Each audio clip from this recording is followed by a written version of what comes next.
So, sort of the universal solvent for problem solving is curiosity. Start becoming curious. Because what we do so quickly is we rush to a solution or a blame or a collapse, some reactivity instead of staying with it and saying, what is happening? What's going on here?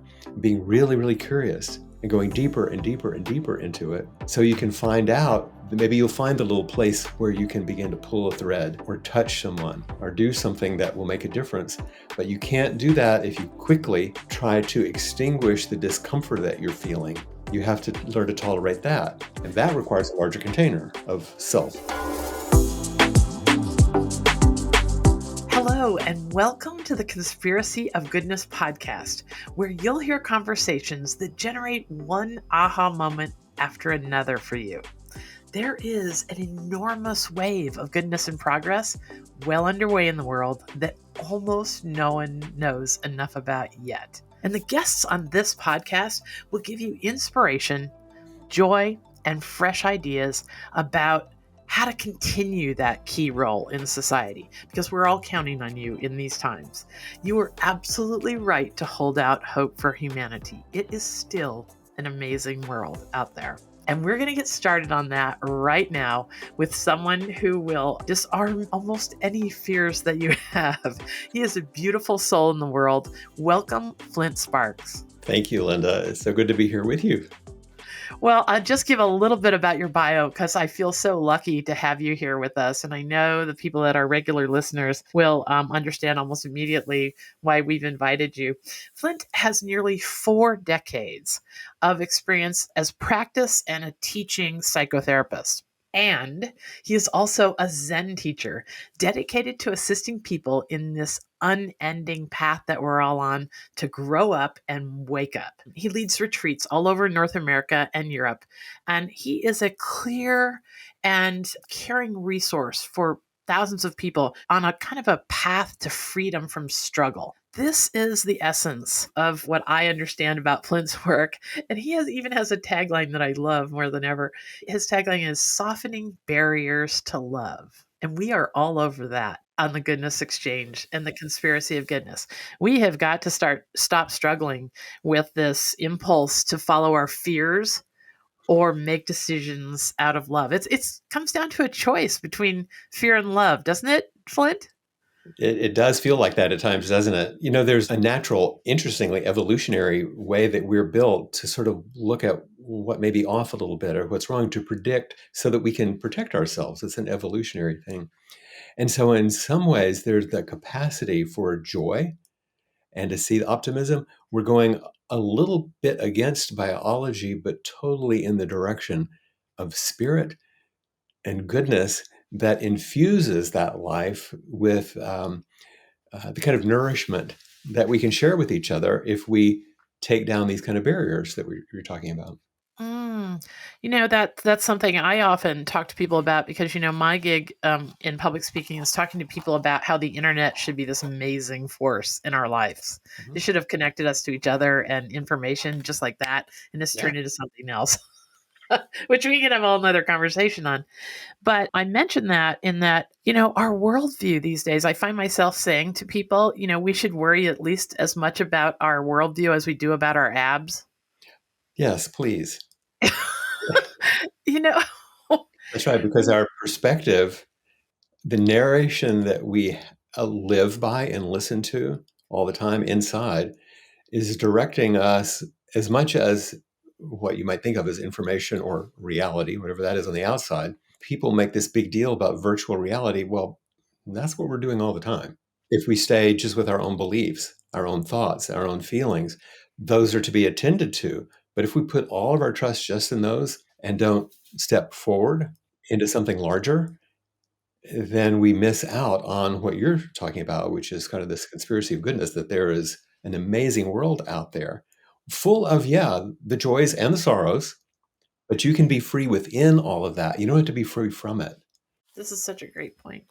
Okay, so just to be clear, there, I've had a neuroscientist or two remark that we've got a brain. The software in our brain was last updated 35,000 years ago. Right. when we had to be worried about the snap of a twig meant a saber-toothed tiger was going to take our 3-year-old. And yet we live in this modern world where, fortunately, many of us do not live with that level of physical threat at all times. Mhm. So does it come down to, Flint, having the self-awareness or the mindfulness to recognize when we're following our emotions over a cliff versus pausing and making sure that we get that we have a choice right now in this second to do that? That's what I think this double helix model that you alluded to earlier of growing up and waking up, where this bears out. For so long, I have an educational background that started in biology and then went to psychology, then to spirituality. So I have this sort of mix. And I've said exactly what your neuroscientists have said. We live in a sort of space age world in a Model T body because social cultural evolution happens so fast and biological evolution so slow. So we're kind of out of sync in some ways. So to grow up, to mature cognitively and emotionally in this world and know how to manage it, and to grow up spiritually, which is to open to something even larger, the spaciousness in which everything arises and passes away, gives us an opportunity to meet the mundane, everyday stuff with greater intimacy, and also a kind of a courage that allows us to be, I don't know, what I would call kind of appropriate, like actually meeting what's here. For people who aren't necessarily deeply spiritually inclined, I don't think necessarily that we're talking about some vast unknown that we have to believe in before we can even access the resources there, right? It's probably It better that you don't believe in anything. And one of my teachers, he's passed now, Robert Aiken Roshi. I was in a situation with him one time near the end of his life, and he was like the dean of American Zen. He was like revered. This is old guy, and we were in a discussion at San Francisco Zen Center in a large hall, and it was after someone else had given a talk, and he was in the audience, and I just happened to be sitting next to him, and they were talking about belief.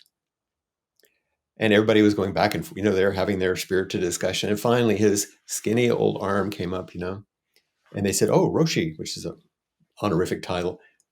And he said, "In Zen, there's nothing to believe and everything to discover." And so it's when I say spiritual maturity, I'm talking about something that doesn't have to do with the belief in anything. It's the endless curiosity and willingness to turn toward everything. And these things need to go together. If I could say a little more about that for a second.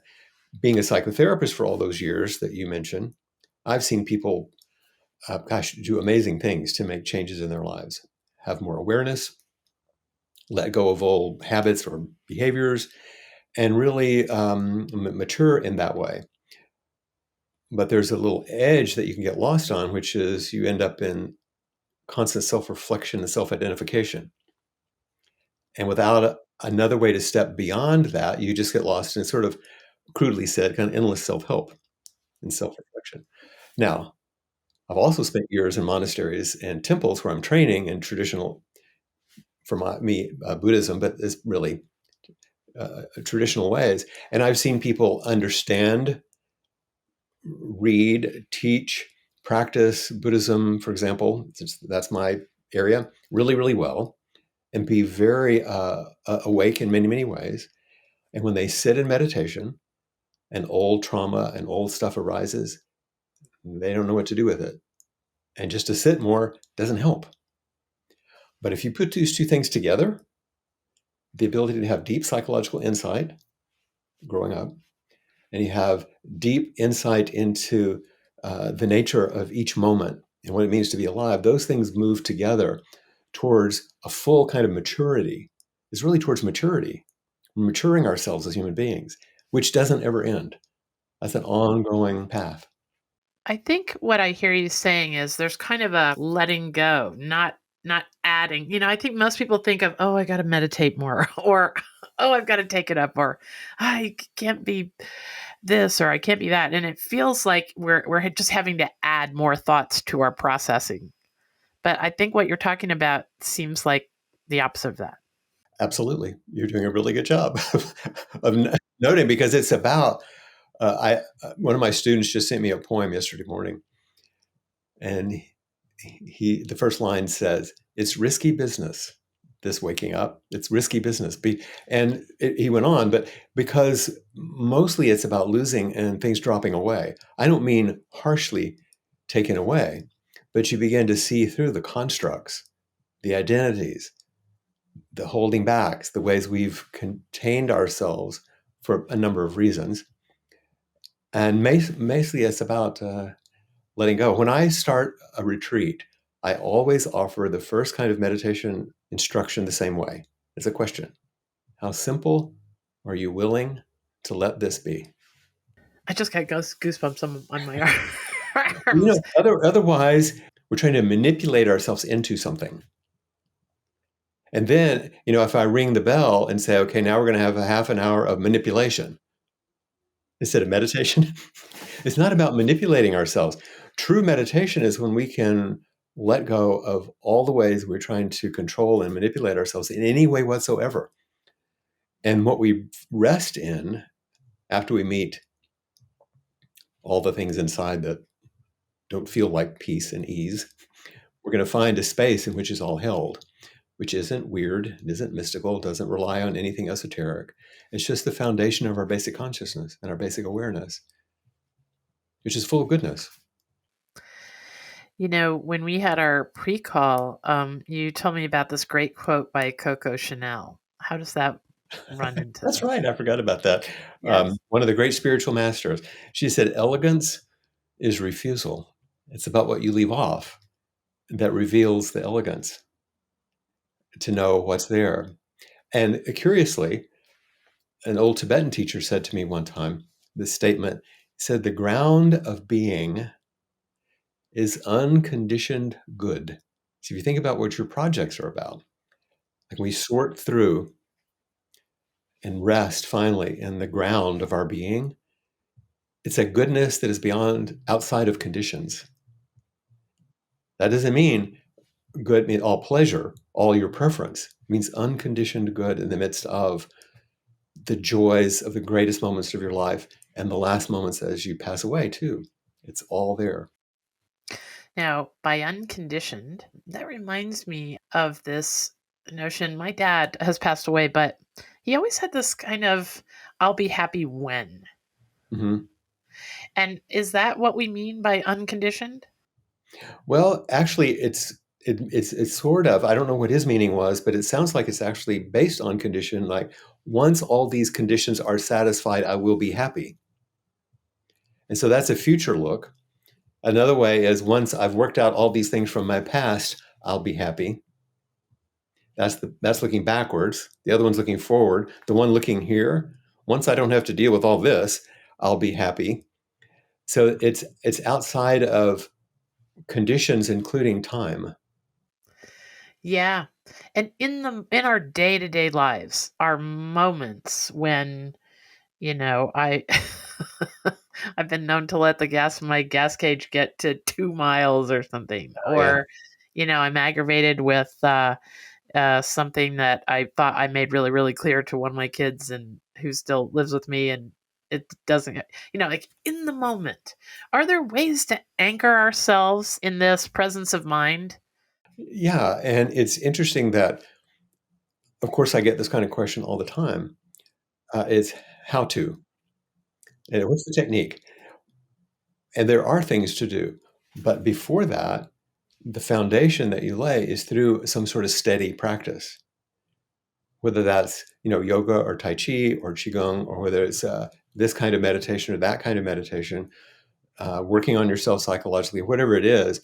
That they call them practices because just like any other practice you might do, athletically or musically or whatever, you're preparing to actually do the real thing.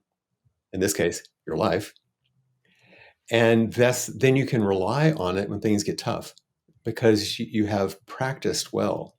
And so it's like, oh, that's what I return to. That's what will really serve me in this situation. Then you probably will have your own little keys. Take a breath, feel your feet on the ground, ordinary things that you know to do to bring you into the present moment.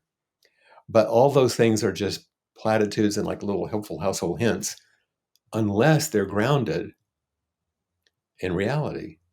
Yeah. Okay. I broke my leg really badly almost exactly 1 year ago. I slipped on the last little piece of ice in Vermont, and I had been working on a practice. I'm just going to share this with people. One of our previous guests, his name is Dr. Sweekumar Rao, and Dr. Rao came on our podcast a good 2 years ago and taught us about this concept of good thing, bad thing. Like when something happens, he's got this great Indian parable about you probably know the one I'm talking about the guy who has a bunch of horses and Yes, all his neighbors think that he's just right. the luckiest guy in the world, and then his son breaks his leg and he says, "Oh, good thing, bad thing," and on it goes. We'll make sure that that episode is in the show notes. Okay, my point is that luckily 2 years ago, I got I got really started on practicing this good thing, bad thing. Who knows? So when something bad happens or when something good happens, I just say this happened, and I just move on, and I don't really assign it a good thing or a bad thing. So that moment when I'm sitting on the ground and my knee is bent backwards like a flamingo because I broke my kneecap into 7 pieces. So Oh dear. I'm sitting there and I looked at my leg and I did. I said to myself in my little conscious, unconscious mind, oh, I wonder what possible good could come of this. Yeah, or But I was, even if you don't even go all the way to good, the response over time is like, "Oh, wow, now this. yes. Let's see Now, what oh, this now is." this. Yeah, Yes, not because you prefer it, and it may yes, be, "Oh, it hurts like hell," or whatever, yes. all that is there because the space that you open through practice allows things to flow more easily.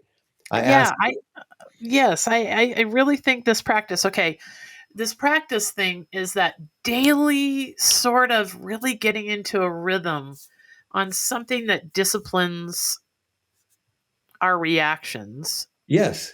to Yeah, something that feels like much less struggle. yeah, the best everyday analogy for spiritual practice and for coping in the world, I think, is jazz musician. You have your instrument, whatever it is. Let's say you play the piano or you play the trumpet or whatever it is, and you play boring scales over and over and over. And you have teachers and they help you and you learn technique so that you become, that strange word, one with the instrument. You become so facile with your instrument that you don't have to think about it. So that you're in an improv situation and with a bunch of other musicians and somebody plays a chord, you can respond to it in a way that begins to sound like music instead of noise. And so the term that it sounds a little fancy to say it this way, but the term for someone who is mature is someone who has this sort of improvisational virtuosity. It's like, oh, how do I respond to this? How do I work with this? Including feeling all your feelings that you don't like and that you do. That's fine. But you're not narrowed down into a belief about, and this means I'm a terrible person. This means I'll never walk again. This means I was stupid. You don't go into any of that. It's kind of like, oh, okay, what's next? Because then you can actually respond to it appropriately. Yes, this is the thing. That's the most I got for you, Flint. Is that is that I tested that theory that day, and I remember going, "Hey, I don't feel bad about this." And that's kind of weird, Wow. isn't it? Yes. Yes, when you first have something that normally you would have had a reaction to, and you're not reactive, you're just responsive. Like, oh, what's needed? Yes. Yes. Okay, we're going to come back and we're going to talk about all kinds of other very cool things. But let's take a short break. And when we come back, we'll talk to Flint Sparks about all kinds of things, practices and disciplines and all kinds of things. Okay, let's take a break. You know how the constant negative noise in our digital lives feels like it's reaching a boiling point? Now, many of us have tuned out the news and social media almost entirely. Well, it doesn't have to be that way. There are newsworthy stories about amazing progress, innovation, leaps in human potential, and wonders in the natural world, and they're just not reaching the top of our feeds. We can have access to this, but none of us has the time or maybe even the emotional stamina to search through all the doom and gloom news to find what's right with the world. Okay, enter the Goodness Exchange. There, we are giving instant access to positive news for curious people. Did you hear about the recent Harvard study that found that exposure to just 4 minutes of good news can make you 32% less anxious and 18% more optimistic. Well, I don't know about you, but I need those kind of numbers in my life. So, if you want to live with more joy and way less fear, it's really simple. First, you join us at the Goodness Exchange. Everyone around the world has the opportunity to access this kind of content. And we've promised no politics for about a decade, so you're safe from all that distraction as well.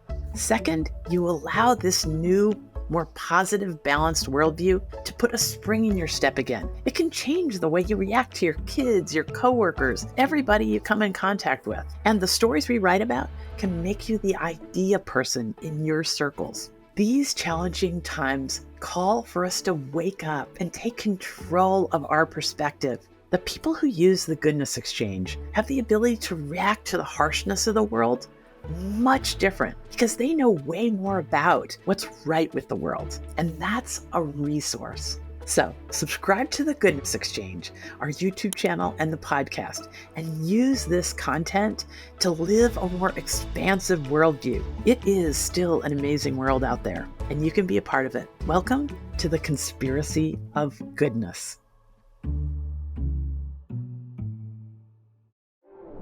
Okay, we're back with a wonderful man of wisdom, going to help us with having living lives with a lot less struggle. Flint Sparks has been teaching and doing therapy for folks for 40 years and is also a Zen teacher. And I really happen to love that marriage of this rigorous academic discipline with something that for our times feels very expansive and could be anything. Right. So I love that you've married these two places and that your work comes from both sides. Many times when you comment on things, you refer to both places. And I love that bringing of things together. That's where all the new ideas and fresh perspectives are. So, I've mentioned the word discipline a couple times. It may be because the last guest I interviewed, we did talk a lot about the workplace and having the personal discipline that we need to collaborate with others better and, think fast on our feet and all that. But let's start with your definition of discipline. How does that work? Yeah. So discipline is remembering what you want. So many people add a sort of a little moral weight to it, like discipline. You're going to be a good person. This is going to make you a good person. A sort of a nose to the grindstone kind of thing. But actually, it's returning. Remember our focus on simplicity.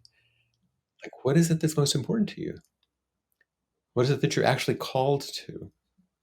If you want to know what your disciplines are, just look at your life. What is it you're actually doing? And are those you want to choose? Because it could be that they actually aren't ones that you'd like to choose. So that's part of what this sort of waking up thing is about. It's like, well, is this the life I actually want to do?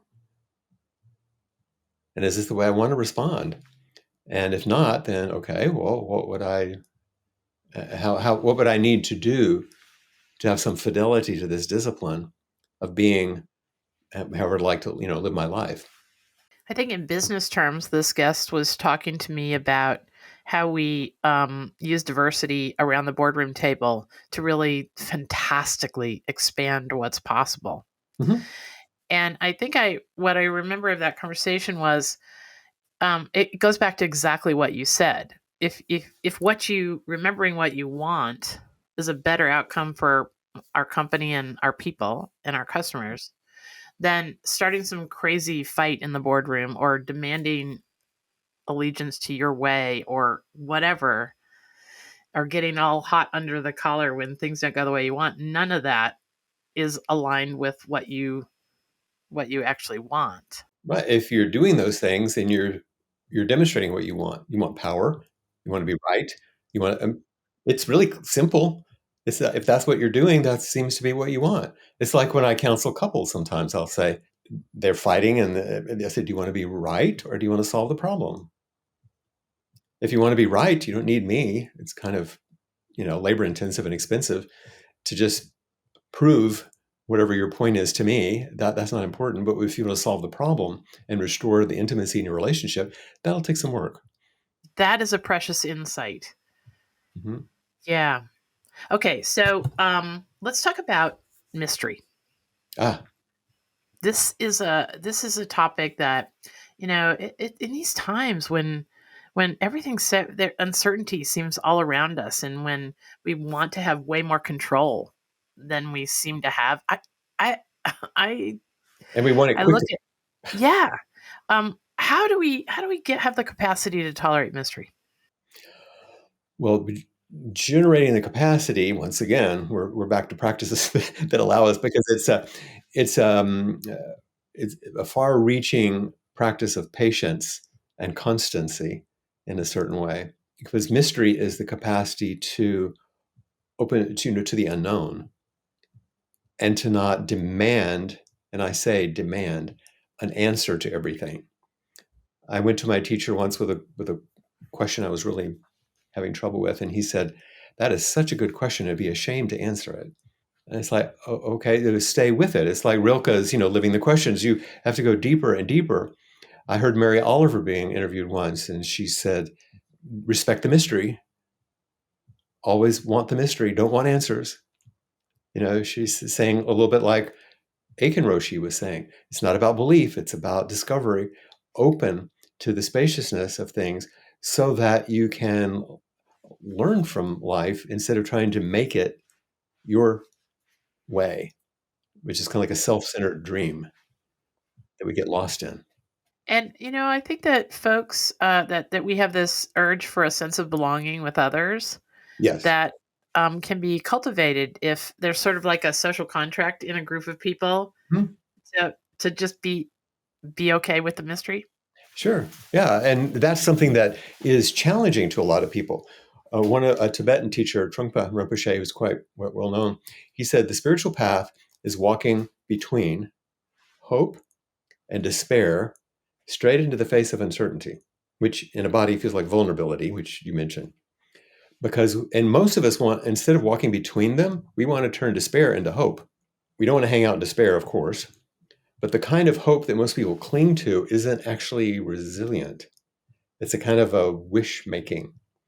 But if we can actually tolerate the uncertainty and the vulnerability, and there are many people who talk about this, Brene Brown talks about it, it's the place of most aliveness, really, because it's the truth of the matter. It's the way it is. So how are we going to navigate what is with joy and with generosity with others? And this thing you're talking about of connection, that's why most spiritual communities, for example, are communities, not yogis up in a mountain in a cave.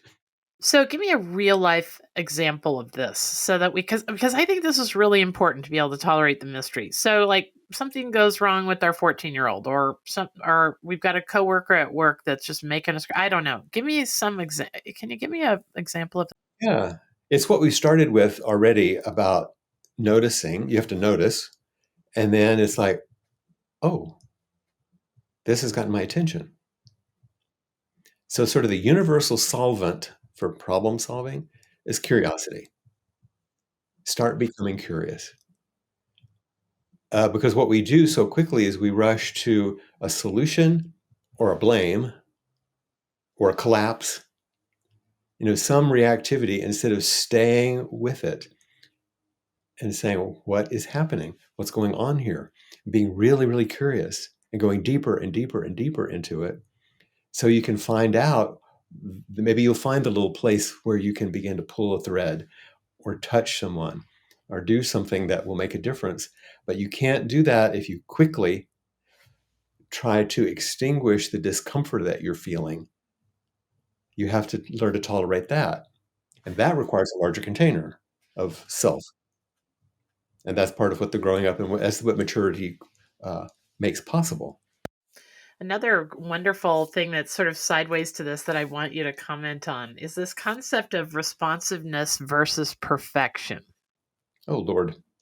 I, you know, because I think there's a place between. I totally get this hope versus despair, because everyone thinks that that's what we do on the goodness exchange, or that's what I'm all about. Is just all this roses and Right. Sunny, sunny. unicorns. Yeah, rainbows and hope that the world is still an amazing place. Well, okay, if I have a choice between walking around in despair or hope, I'm going to lean towards hope. But I love what you're saying about sort of, is it, putting one foot in forward somewhere in the middle and taking action. Yes. Just keep moving forward with curiosity. Uh-huh. Okay. But then we get to this place where our responsiveness versus perfection lives. Talk to me about Yeah. this. Well, I said, "Oh Lord," because my particular structure in my growing up was very perfectionistic.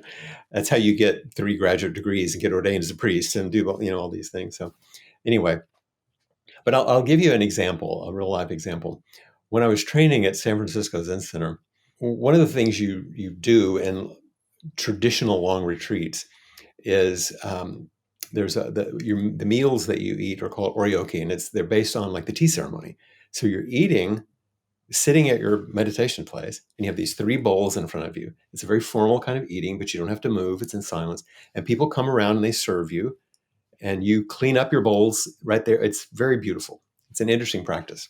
So I'm there, and I'm on the serving crew. And this is very early in my practice, and I've had all kind of therapy on perfectionism, all that stuff. So I'm standing at the door of the Zendo where there's 60 people sitting in silence, facing out waiting.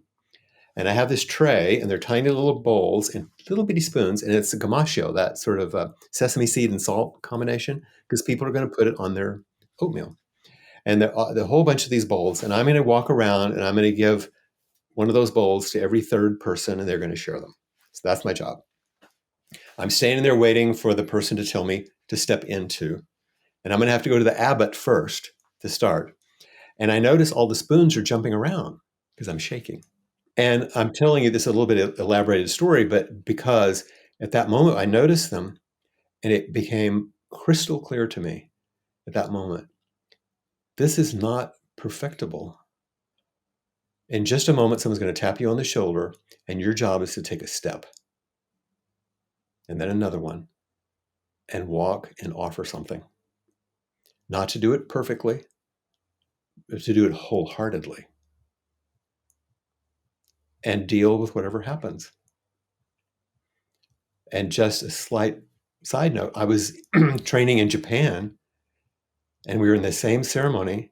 And at the end, you offer hot water for people to wash their bowls. And I came to the 2 people that were the most senior priests that I know well and revered. And I knelt down so I could give them the water in their bowls. And when I did, the top of the tea kettle fell off, hit their bowl, hot water went everywhere.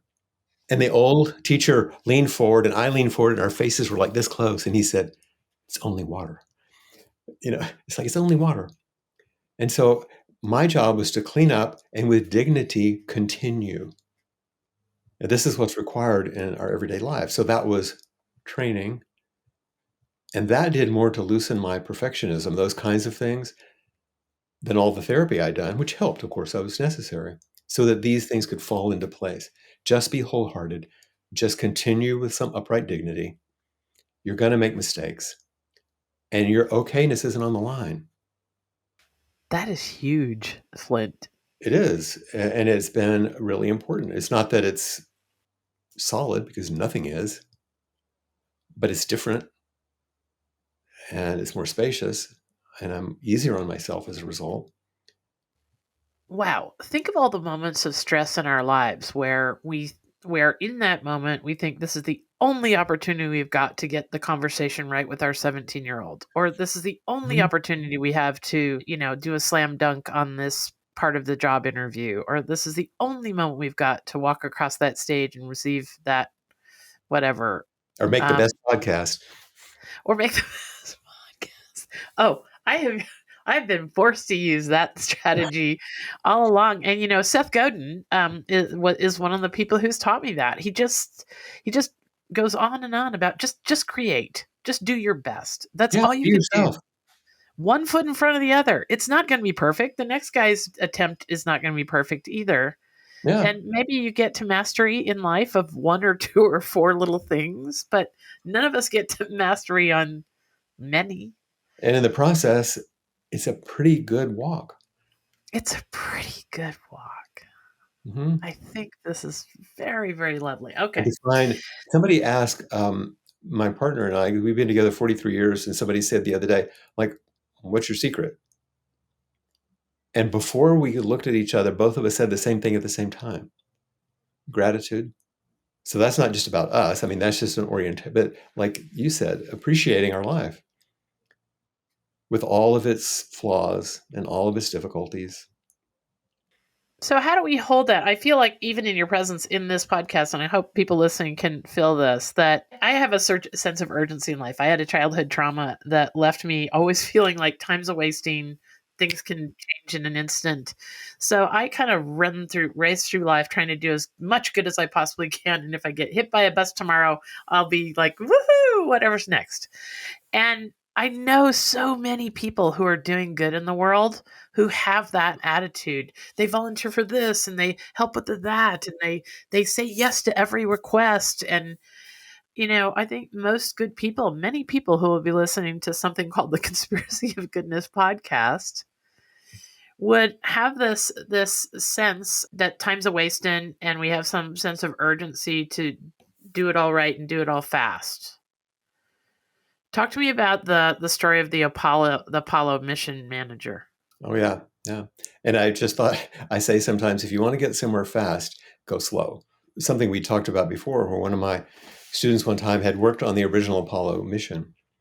And he was an engineer, and he was speaking about it and said, we did this thing where we took these astronauts, a quarter of a million miles to the moon, brought them back. It was essentially a miracle. I mean, this, you can hardly conceive of it, what went into it. It was mapped out to the last little bit, because it has to be, for those little windows of opportunity for orbit and return and all that. And so we knew exactly what had to happen, and then we monitored it as we did, and it was completely successful. And he said we were on track approximately 7% of the time. That the miracle was accomplished by 93% responsiveness. Not that things went horrible. That's not mean. It's like when you're driving, you just hold the steering wheel. We're responding all the time. So in order to respond appropriately, you need to be awake and attentive. And that's what psychological baggage that gets out of the way, you're more attentive. Spiritual practices that allow you to be more present and mindful, you're more attentive. So then you can make different choices. Okay, so if we can stay focused forward like this, I could see a lot of people listening to this and myself, being a little bit new after hearing this conversation. Being how? New, like New. feeling new. Yeah. And to know that, for example, we take a breath like I just did, and then you exhale. Well, that's not the former breath or the next one. Each moment you're being made new. Each moment you're sort of dying, if you want to say it in the dramatic way. Things are being let go of and things are being created. And to be an active and awake participant in that flow, that's the embodied inconceivable. You're living this miracle of life, and it looks like really ordinary. It looks like you taking care of the kids and doing your work, and it doesn't look strange, but that doesn't mean it's not miraculous and full of awe. All right. So here's something I find myself thinking about as I try and curate the internet for goodness and progress for 10 years. I've noticed you and I both are of the age to remember when you had a personal life and a working life. And they kind of meshed and you did the best you could. And then everybody got kind of focused on work life balance, and that was the 70s and the 80s and all the stuff. But now it seems like, Flint, we have a digital life. We have a third life. This digital life that we're living that's really bearing down on our worldview and our perspectives and our reservoir of energy in those other two lives. You said to me something the other day that reminded me of the impact of social media and our digital lives. You said the prefrontal cortex is always asking three things. Three things. Yeah, talk to us about that and our digital lives because this is huge. It's we have these online things that are sampling data all the time. That's what the prefrontal cortex is. It's sampling data which says, "Are you there? Do you hear me? See me? Do you choose me?" So as mammals, we require others. And so we're trying to, number one, are you there? Is there somebody there? Is there some form of attachment, secure attachment in my life where I can count on that someone's there for me? Number two, do you hear me or see me? That's the sort of resonance and not just attachment, but attunement. We want to be understood. And then three, do you choose me? And that's the big one. Am I loved? And the other two support that. And these are essentials for humans. These are not options. Someone was asking me about this recently. And I said, look, a tweet is not a kiss on your cheek. An email is not a whisper in your ear. A friend's request on Facebook is not a warm, outstretched hand. It requires a body. Mammals require a body. So you know someone is there and someone is listening to you and someone loves you. And those are not options, those are essentials. And the way that they don't work often is most of the suffering that you see. And I think we have a generation that has this third life, not just the personal life and the working life, but the Yeah, digital life as well, that's sort of monkeying with that's that right. understanding, don't you think? Yes, absolutely. When someone asked me when I did my TEDx talk a few years ago, they said, what do you want to happen at the end of this talk? What are you shooting for?" And I said, well, the people are going to be in the audience. There's 10,000 people online or whatever, but the people in the audience, however many hundreds and hundreds of them, I would like them to like turn to each other instead of turn to this. That would be my hope. I don't care if they remember anything. So the other night, my husband and I we live in a small town in Vermont, northern Vermont. We go to the same place for dinner every Thursday night, and more, I look around the restaurant and I see people actually out to dinner with others, and a table of two, three, and four, and they're all looking at their phone. Hmm. It's sort of like they're being alone together. Well, it's true. That's actually true. That's a good term. The problem with really good operating systems, and I don't want to go too far into this, is they can actually answer those three questions pretty good if they're well done. It seems like someone is there. It seems like someone is listening to you, and they even seem like they care about you. But there's something missing, a body that isn't actually, it's not real.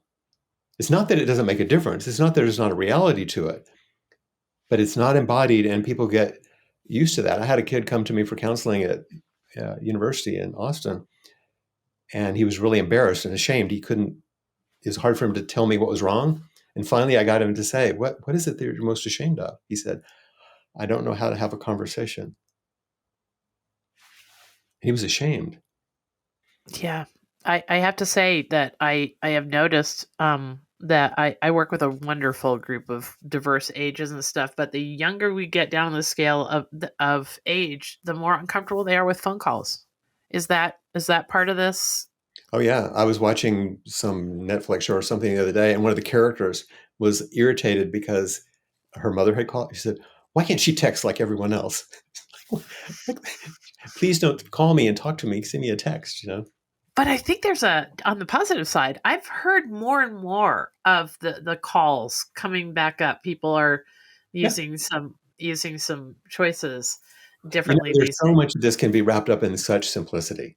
So Okay. let me ask you a question if you don't take just this one moment. If I asked you, okay, Linda, tell me in one short sentence something that you're aware of right now. Something simple, like what are you feeling or thinking right now? Here with me. Well, right now, this Yeah. second, me, Mhm. I've left the window open right beside me, and it's getting colder and colder, and it's raining, and I don't want to reach way over, so I'm awkwardly sitting here, kind of shivering. Okay. So You have this thing on your mind, and you're awkwardly sitting there shivering. Yeah. Okay, what I just did was everything we just talked about. And it's nothing. And yet, what happened when I asked you and I listened and then I said exactly back? I'm not just parroting, but I looked at you and said, "Oh, you're awkward. There's something that's pulling you, and you're awkwardly sitting there shivering. What happened?" That's very interesting because I said to myself, as you were doing that, I said to myself, "Oh, he's such a nice person. He wouldn't care if I just leaned over and closed the darn window." Yeah, and Well, that's true, of course. yeah, but I did feel like I was in the presence of someone I didn't have to worry about, that I could just be real with, and it's lovely. Right. And that's how we have a society that escalates excitement over intimacy and is somewhat fearful or unused to intimacy. And I don't mean weird. I mean, it just mean actually meeting. Okay. So to that point, when we were talking the other day, you said we judge our insides based on everybody else's outsides. Uh-huh. Yeah. And that self awareness is asking yourself, if you're dispirited or angry, like, how does this work with us? Because that's what I did. When you asked me, if there was something I was thinking, just something I was aware of, Hmm. I did walk myself through those paces in my mind. Oh, this is a safe person. Oh, I can just ask for what I need to close the window. But I am judging my inside based on somebody else's outside. I Yeah. Yeah. Because we How do look we around and w- if people look like they're doing pretty good, we think, what's wrong with me or why am I not? And it's not really the truth. Not that people are doing badly. Everybody's vulnerable and everybody's beautiful. And if we begin to take that attitude, like everybody's vulnerable and everybody is beautiful, and they're like me, I have my own particular story, my own particular difficulties. But if you scratch just a little bit, I told a story today in an earlier one of my groups with my Zen students. There was an old Zen teacher who was leading a retreat, and a person came to the retreat, a 7 day long retreat, who was a very famous and effective person in the world. This is a true story. And about the fourth day, this guy came to the old teacher and said, "I can't do this. This is like too hard." It's a terrible thing for him to admit. He said, "This is I can't do it." And the old teacher said, "Yeah, we try and we fail, and then we go deeper." He didn't try to talk him into staying. He didn't say, "Okay, you can go." He didn't try to cope with it. He just told him the truth.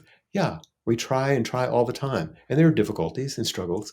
And if we stay with it, we'll go deeper. And if you want deeper, you can do that. If you just want to manage your feelings, you can do that. It's okay. Is that the same? Is when you say try, is that the same as self evaluation? Well, it can be in there. It depends on what you're trying for. If you're trying to, as one of my teachers used to say, you can like looking good and going nowhere. You can just try to look good and not worry about the outcome. But what is it that you're actually meant back to discipline? What's important to you? Back to the essential teachings of what it means to be a human. How can I connect? The people's greatest longing and their greatest fear is exactly the same thing: love. At the bottom, at the end of life, did I love well? Was I loved? I mean, that's the main thing. And then when it comes, though, what do I do with it? Can I tolerate it? Is it okay? Do you have any thoughts on or practices that we can do to have a little bit more courage to put ourselves in a position to be loved or to experience love? I see the way my kids go to work every day and they have their working environment, but then they're exhausted when they get home and they snuggle up with whatever their hobbies are, or whatever. And I don't see them interacting with others a lot. And I'm Mhm. and I'm pretty sure that's common in society, Yeah. because you can get so much excitement, you can get so much information or whatever from a digital life. You can just come home, settle into Netflix or settle into whatever, Mhm. and never really be in this position to truly experience the love of others or even the interaction. Well, I think as a side note, one of the things that you are doing is attempting to infuse a digital platform with love. And you're not just giving information, you're inviting people to touch something more intimate than that while they enjoy wonderful information. You don't know necessarily what the kids got when they were at work. They could have gotten connection that they didn't see. And as mom, I'm sure there are moments when you might walk by them and simply touch them on the shoulder, or you might call into the room and say, "Hey, do you need anything?" That's how the love gets expressed. Simple things, little things, attentive things, because they know, oh, there's someone there. They hear me. She loves me. It's Yeah. it's it's touch and go. How simple can it be? I'm gonna Yeah, be it's all there. We yeah. can speak about it in these ways, which open it up and flesh it out, and we can understand. But the enactment of it is really quite simple. It's easy to make things complicated. Mhm. It's beautiful. Talk to us about courage Well, I have a little because formula, as you probably know, because we talked about this before, which yeah, I love. Courage equals commitment plus doubt plus action. So to be courageous, to step forward into something, it requires some commitment. And that's like a really good idea, unless you. And doubt is important because if there's no doubt, you just do it. It doesn't require any courage. But if you have this commitment and doubt, well, then you actually have to act, which is action. And those three components are really part of courage. It doesn't mean becoming some special person or pumping yourself up or being strong, or those are qualities we think basically will help us override our fears and doubts and do something, but that's not that useful.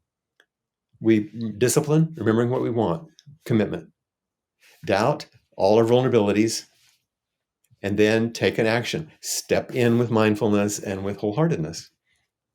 I think the wholeheartedness is something that we hear people like Brene Brown talk about. Mhm. But talk to me more about that because I'm not sure that I think we say the word and then rush on. Talk to me about Yeah. wholeheartedness. Well, it's a little bit like it's like gambling in life. You don't know how it's going to go. Like, are you going to be all in? And that doesn't mean harsh and aggressive or pushy. It doesn't mean that. I'll tell my students when they come to see me for individual interviews in a retreat, I said, I'd like for you to come and sit with me and bring your whole self, whole 100%. And if that day you only feel like you're like 20%, then bring 100% of that 20%. It's like it allows all the space for actually where you are, but bring all that. Another way of saying that more simply, tell the truth. Tell the truth of who you are. Do you think people really know that? Do most of us? I feel like we get No. jerked around. Most people, and this is such a general statement, it's kind of crazy to say it this way, but most people haven't lived in environments in which they feel safe enough, which you mentioned a moment ago with me, where they could tell the truth and think they'd be okay. And so they've learned how to adapt to the big people, basically, when they're little, or to other environments as they get older, to know that this is how I can navigate and be okay. So everybody's managing instead of being authentic. And to be authentic is like risky. And so anytime we can get it, we can be authentic. Those are like our people, like our loved ones or our partners or whoever it is that we can actually bear our souls to. That doesn't have to be any great thing, just be ourselves. But it is risky, with a world that's taking pictures of folks who are doing something wrong or calling folks out or canceling, the cancel culture and all that. It Mhm. is risky to step outside the lines That's right. and offer up a fresh perspective. Mostly you just keep your feelings or your comments to yourself, wouldn't you? Yeah, and you need to be. That's where wisdom comes in. It's unwise to. This is a very tender personal comment I'm going to make. So I grew up in Texas and lived there most of my life, and I lived in Austin, Texas, which is a pretty liberal place, really, for 35 years before I moved to Austin with my partner, a man of 43 years. So we'd be driving along in the car, and maybe holding hands. And a big old jacked up pickup will come next to us at a light. And so we stop holding hands. Not we didn't even think about it. It's just do it because it's unwise to do otherwise. I could make that a big deal, or you could just say, it's smart, not to put myself in harm's way. Why would I want to do that? Am I going to change the person? The person may be quite nice. I don't know. But I have a perception. Am I going to change that person? No, probably not. There's such a fine line, though, of It is, of absolutely. of knowing when you're doing something that's just just wise to just make the situation work, how whatever you're facing, versus constantly being in that cycle about checking the world that you're okay, that you're okay, that Yeah, you're okay. absolutely. There can be that neurotic overfocus on managing, or there can be just a total shutdown so you don't notice. This is how to get to the moon. You have to be attentive and responsive all the time. And you do one thing, and that gives you a result. Now you have new data, and you have to do another. Maybe it's, oh, I've gone too far over there.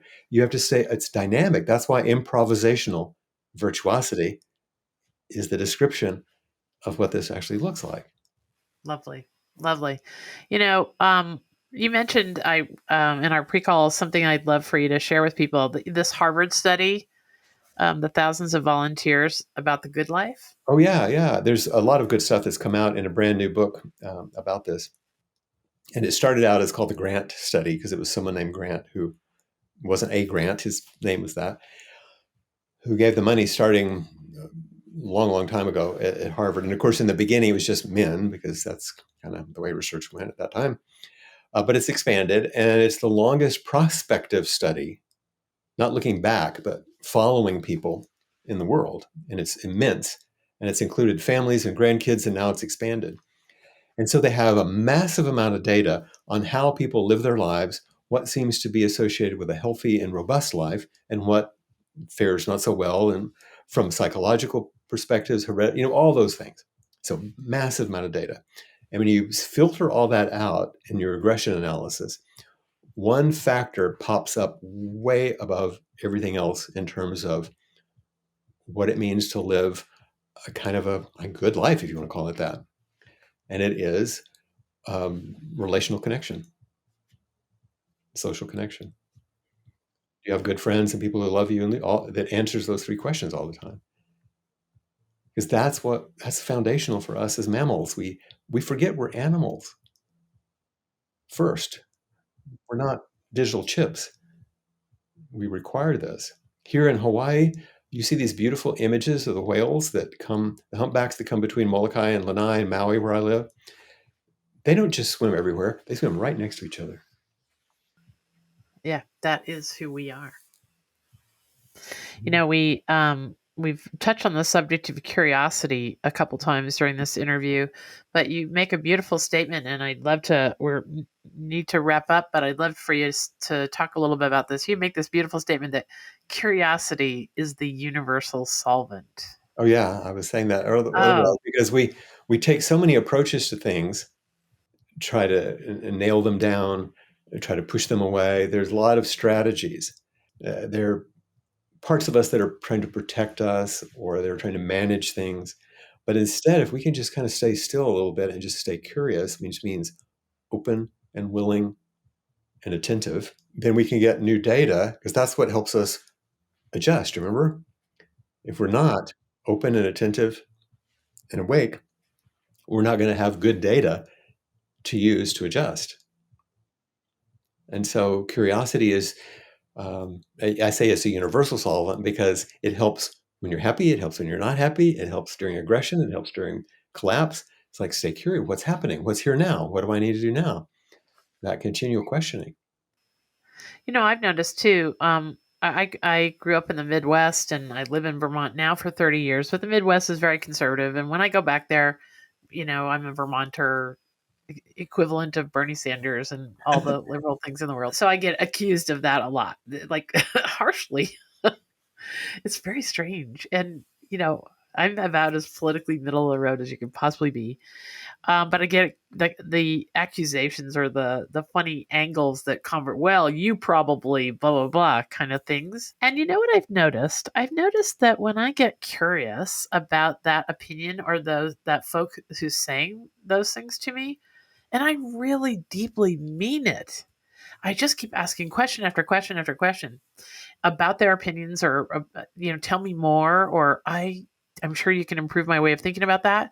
Wow, that is a lovely, I feel closer Hmm. to that person almost forever. I can think of 5 or 6 conversations just sitting here. Yeah. So I think curiosity is also the universal solvent when it comes to breaking down barriers or assumptions. Talk Yes. to me Yeah. about that. Always turning toward life and turning away from it. It's always unwise to refuse the life that's being presented to you. And I don't mean like joyfully accept every bad. I don't mean that. I mean turn toward it so you know what you're working with and be curious. If people are acting in ways that seem harsh or unpleasant, or that means they're suffering because people who are fine and feel good don't act that way. They're not morally bankrupt or they're bad people, but people don't want to act that way. People want to be at ease and be joyful and kind of happy and pleasant with each other. And if they're not, if they're acting that way, that just means they're scared. And so if you get curious, you say, I'm here, I'm listening to you, I care about you. You're giving them an open channel to say, when you confront me about being this way, I'm not going to meet you with the opposite confrontation. I'm going to say, really? That's interesting. Tell me about that. Or why would you think that of me? Or you might say, I thought this about you, but apparently I was wrong because I can see the tenderness in what you're talking about. So let's go there. Yeah, I usually end up with like a total friend, Yeah. and yeah, yeah. If you just really, really get curious. Mhm. So as we wrap up here, tell me, if this interview had only been 3 to 5 minutes long, I know if you've put a lot of thought into a way of being in the world, you have these moments where you watch the evening news or something happens in front of you, and you go, "Oh, I really wish people knew what." I have my own little thing. I really wish people knew that their click is a vote. That every time they click on something on the internet, it's telling their algorithms to send them more, Mhm. even if it's making them sad or fearful or whatever. That's that's my. I really wish people knew. What do you really wish people knew, Flint? That other people feel like you, that you're not alone. And if they're struggling, they're hurting. Because when we're joyful and we meet in joy, that's no problem.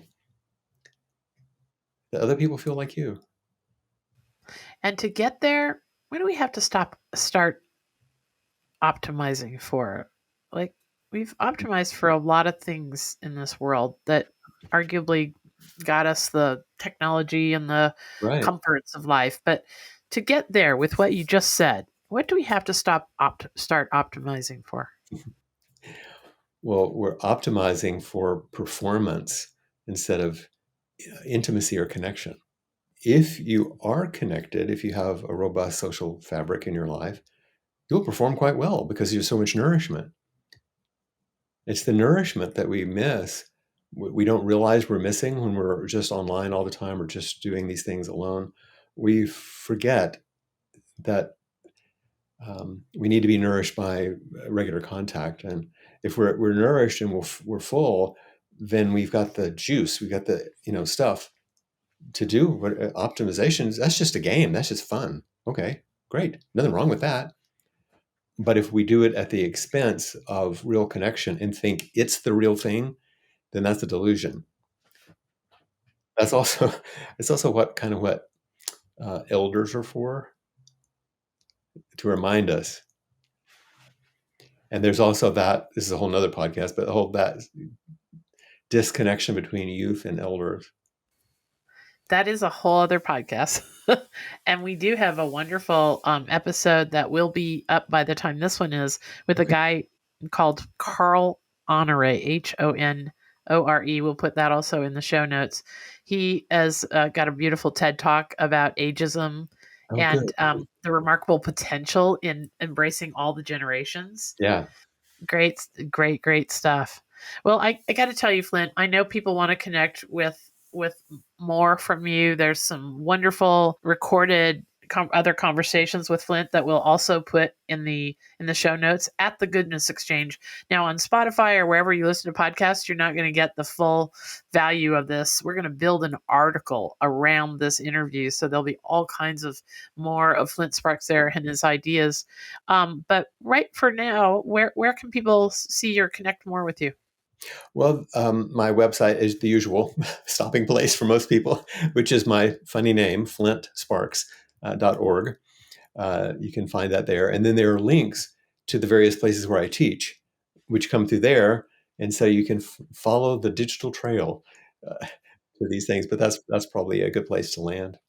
Okay, well, so remember to join us at the Goodness Exchange for this and other episodes that will put a spring in your step and give you some fresh perspectives to apply to these moments in life that we need to start savoring and being in the present for. I hope all the connections that to goodness and progress that we talked about carry you through your week and you start finding all the joy and wonder that Flint Sparks and I have been talking about. Thank Thanks, Flint. you. Thank you. Thank you. Thank you.